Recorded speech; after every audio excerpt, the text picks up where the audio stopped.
প্রিয় শিক্ষার্থীরা, তোমাদের আজকের অনলাইন ক্লাসে স্বাগত জানাচ্ছি। আমি রিপন দাস, প্রভাষক, কাউখালী সরকারি ডিগ্রি কলেজ। এইচএসসি হিসাব বিজ্ঞান প্রথম পত্রের বোর্ড কোয়েশ্চেনগুলো আমরা সমাধান করছিলাম। তারই ধারাবাহিকতায় আজকে বরিশাল বোর্ড 2019 সালের 1 নম্বর এবং 2 নম্বর প্রশ্নটি আমরা সমাধান করব, আলোচনা করব। তো আসো আমরা প্রশ্নটি প্রথমে পড়ি। মাহাদি অ্যান্ড কং মানে এখানে মনে রাখবে এটা হচ্ছে কোম্পানি, সংক্ষেপে কং বলা হয়।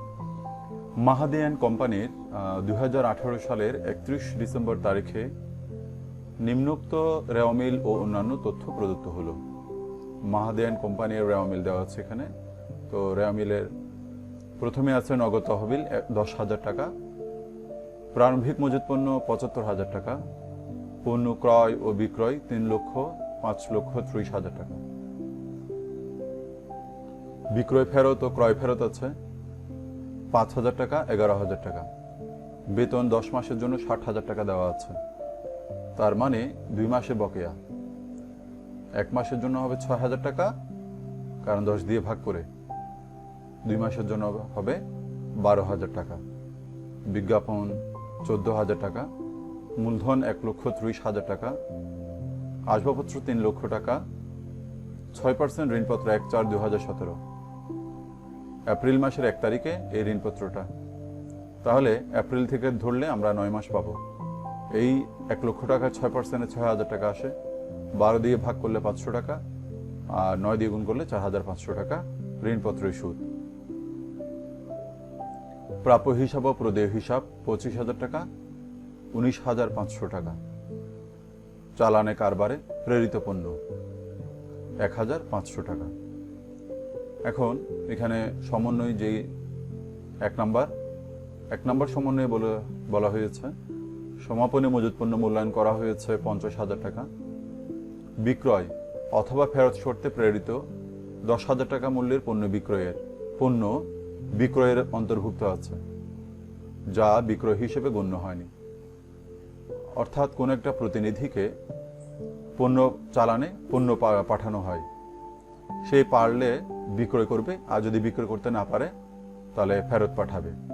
তো সেই 10,000 টাকার পণ্য এখানে পাঠানো হয়েছিল চালানে কারবারে প্রেরিত পণ্য 1,500 টাকা, এখানে ডেবিট দিকে দেওয়া আছে। আবার এখানে বলেছে বিক্রয় অথবা ফেরত শর্তে প্রেরিত 10,000 টাকা মূল্যের পণ্য বিক্রয়ে অন্তর্ভুক্ত আছে। উক্ত পণ্যের ক্রয় মূল্য 8,000 টাকা। আচ্ছা, ভোক্তাদের মধ্যে বিনামূল্যে পণ্য বিতরণ করা হয়েছে 4,000 টাকা। এই বিনামূল্যে পণ্য বিতরণ মানে হচ্ছে বিজ্ঞাপন। তাহলে এটার নাম যদি বিজ্ঞাপন হয়, সমন্বয়ের গুলো আমরা জানি যোগ বিয়োগ করতে হয়, বিজ্ঞাপনের সাথে 4,000 টাকা যোগ করব। তাহলে আবার আরেকটা কথা আছে, সমন্বয় গুলো কমপক্ষে 2 বার সমন্বয় করতে হয়। আরেকবার কোথায় করব? আমরা আরেকবার করব এই যে পণ্য ক্রয় করা হয়েছে, পণ্য ক্রয় থেকে 4,000 টাকা বিয়োগ করে দিব। মোট বিজ্ঞাপনের 1/3 অবলোপন করতে হবে। অবলোপন মানে খরচ, মনে রাখবে। বিলম্বিত মানে এটা ভবিষ্যতের জন্য রেখে দেওয়া। আচ্ছা, চালানি কারবারে প্রেরিত পণ্য চালান প্রাপক 2,000 টাকা বিক্রি করেছে, চালানে পণ্য পাঠানো হয়েছে 1,500 টাকা, বিক্রি করেছে 2,000 টাকা, মানে 500 টাকা লাভ হয়েছে। এই চালান প্রাপককে 5% কমিশন প্রদান করতে হবে। ওই যে সে লাভ করেছে ওখান থেকে 5% কমিশন প্রদান করতে হবে। চালানি কারবারে প্রেরিত পণ্যের লাভ অথবা ক্ষতি নির্ণয় করো। 31/12/2018 তারিখে সমাপ্ত বছরের আয় বিবরণী প্রস্তুত করো। আচ্ছা, আয় বিবরণী করতে বলেছে। 2018 সালের 31 ডিসেম্বর তারিখে একটি আর্থিক অবস্থার বিবরণী তৈরি করো। তো আমরা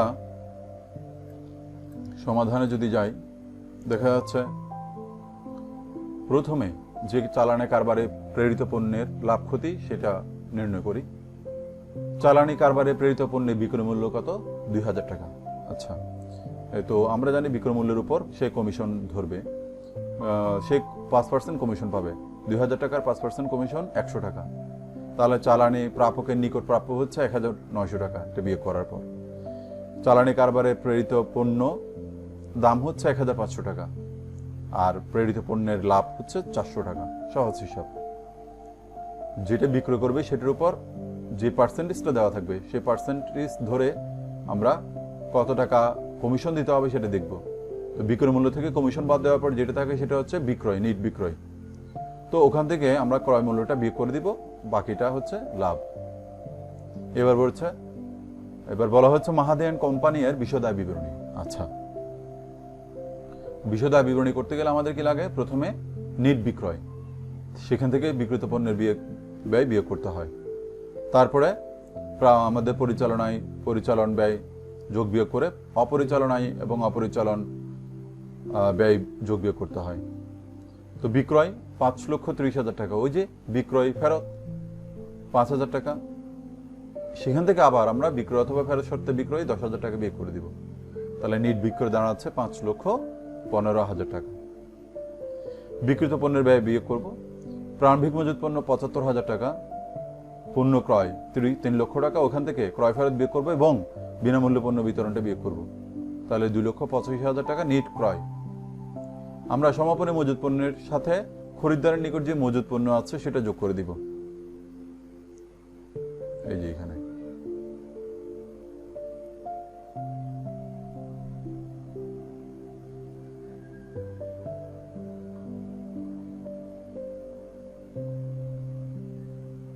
এই যে উক্ত পণ্যের ক্রয় মূল্য 8,000 টাকা, এটা মজুদ আছে।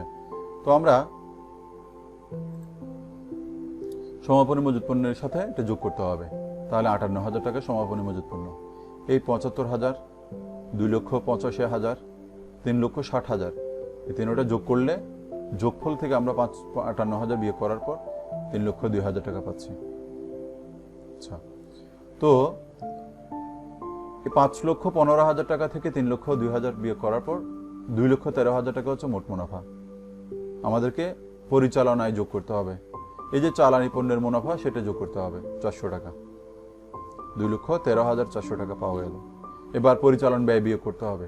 পরিচালন ব্যয়ের মধ্যে আছে বেতন 60,000 টাকা, ওই যে বলেছিলাম 2 মাসের বকেয়া 12,000 টাকা, সেই 12,000 টাকা যোগ করলে 72,000 টাকা।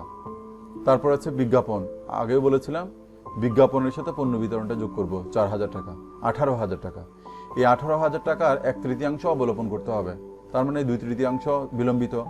এই যে এখানে 3/6 18,000 টাকা, তাহলে আমরা 6,000 টাকা অবলোপন দেখালে 12,000 টাকা বিলম্বিত বিয়োগ করতে হবে। আচ্ছা, তাহলে 78,000 টাকা বিয়োগ করার পর আমরা পরিচালন মুনাফা পেলাম 1,35,400 টাকা। এবার অপরিচালন আয় যোগ করতাম যদি থাকতো, অপরিচালন আয়ের কোনো আইটেম নাই। অপরিচালন ব্যয় বিয়োগ করতে হবে। ঋণপত্রের সুদ 6,000 টাকা। আচ্ছা, এরা ঋণপত্রের সুদ 6,000 টাকা দিয়েছে, কিন্তু আমরা এখানে দেখলাম, একটু দেখি তারিখটা কত সাল, 2017 হওয়ার কারণে এই তারিখটা প্রযোজ্য হবে না। ঠিক আছে, তাহলে 6,000 টাকাই হবে।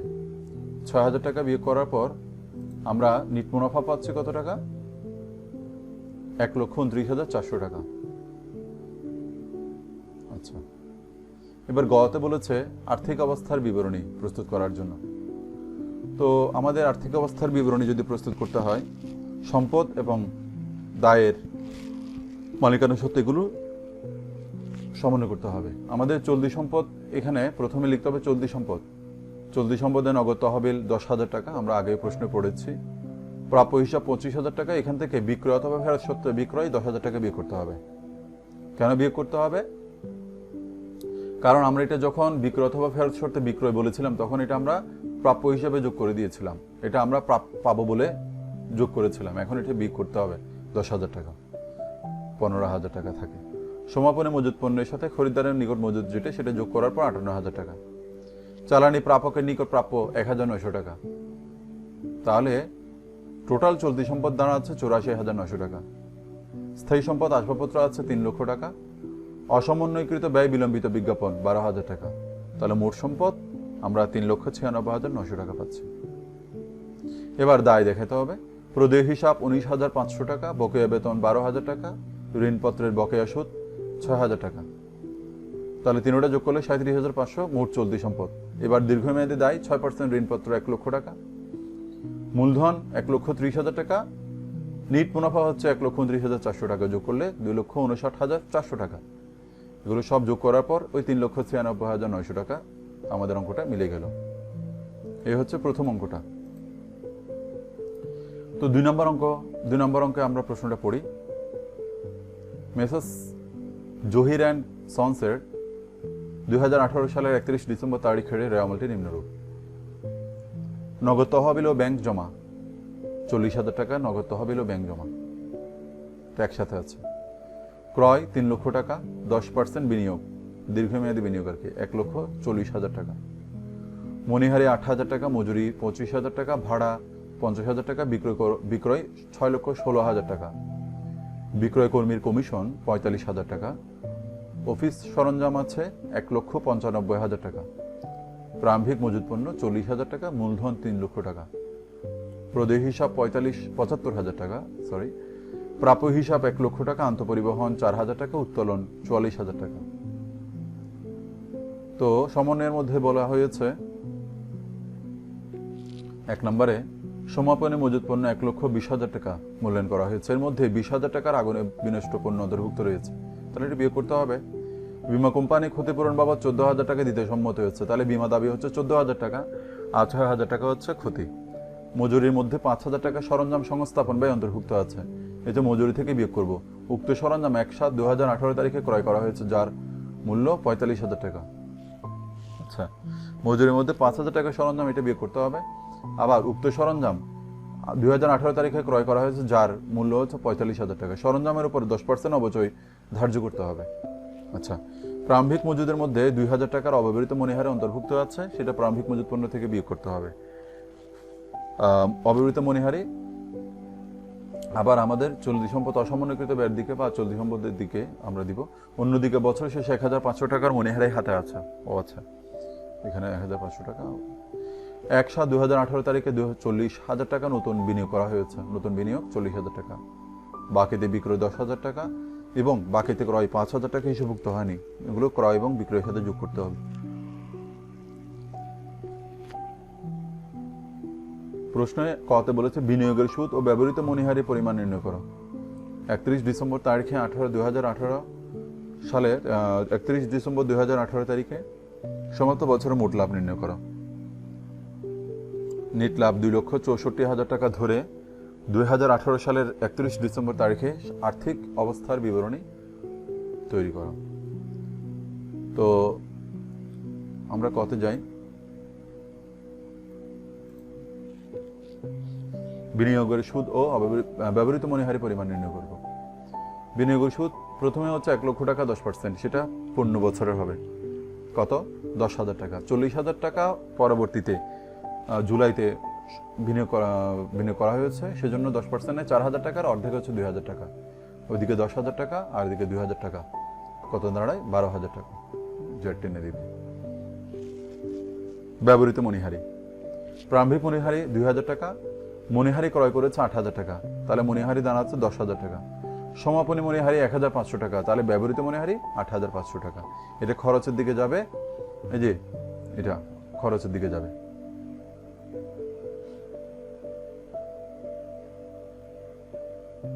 আচ্ছা, তো আমাদেরকে বিশদা বিবরণী করতে বলেছে। নিট বিক্রয় 6,16,000 টাকা, এটির সাথে আমরা অলিখিত বিক্রয় যোগ করব 10,000 টাকা, 6,26,000 টাকা হচ্ছে নিট বিক্রয়। তো এখান থেকে বিক্রিত পণ্যের ব্যয় বিয়োগ করতে হবে। প্রারম্ভিক মজুদ পণ্য 40,000 টাকা, প্রারম্ভিক মজুদের মধ্যে মণিহারি মজুদ আছে 2,000 টাকা, তো আমরা 2,000 টাকা মণিহারি বিয়োগ করে দিব। 38,000 টাকা হচ্ছে এখানে নিট প্রারম্ভিক মজুদ পণ্য। ক্রয় 3 লক্ষ টাকা, আগুনে বিনষ্ট পণ্য 20,000 টাকা বিয়োগ করে দিলে 2,80,000 টাকা। অলিখিত ক্রয় আছে 5,000 টাকা, সেটা যোগ করার পর 2,85,000 টাকা। মজুরি হচ্ছে 25,000 টাকা, সেখান থেকে সংস্থাপন ব্যয় বিয়োগ করেছে 5,000 টাকা, তাহলে 20,000 টাকা। আন্তঃপরিবহন 4,000 টাকা। সমাপনী মজুদ পণ্যের মধ্যে যে আগুনে বিনষ্ট পণ্য আছে সেটা বিয়োগ করে আমরা 1 লক্ষ টাকা পাচ্ছি। যোগ বিয়োগ করার পর 2,74,000 টাকা যদি আমরা এই যে 6,26,000 টাকা থেকে বিয়োগ করি, 3,79,000 টাকা হচ্ছে মোট মুনাফা। এবার গতে বলেছে আর্থিক অবস্থার বিবরণী। প্রথমে চলতি সম্পদ, নগদ তহবিল ও ব্যাংক জমা 40,000 টাকা, বিনিয়োগের অনাদায়ী সুদ 12,000 টাকা।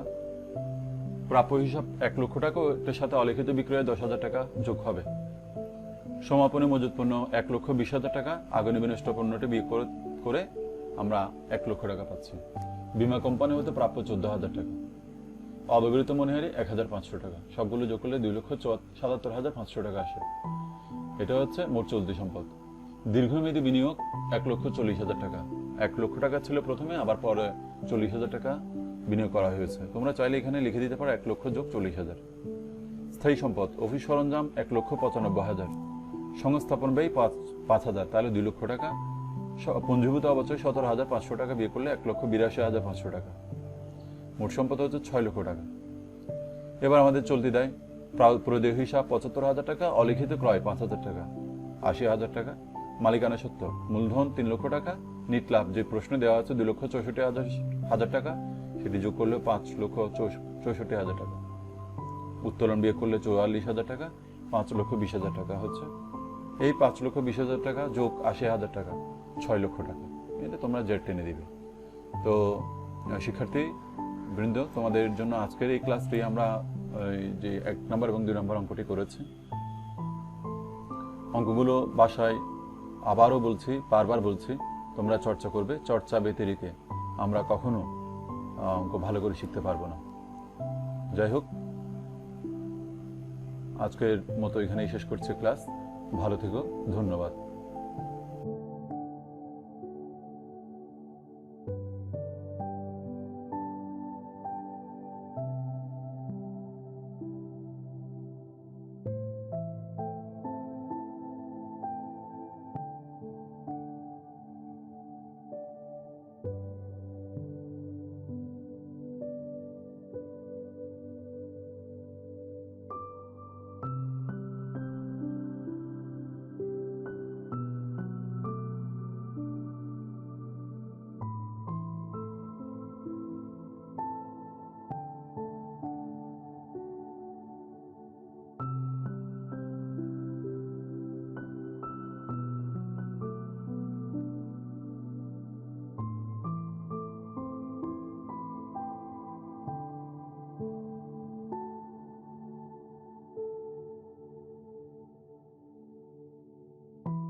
you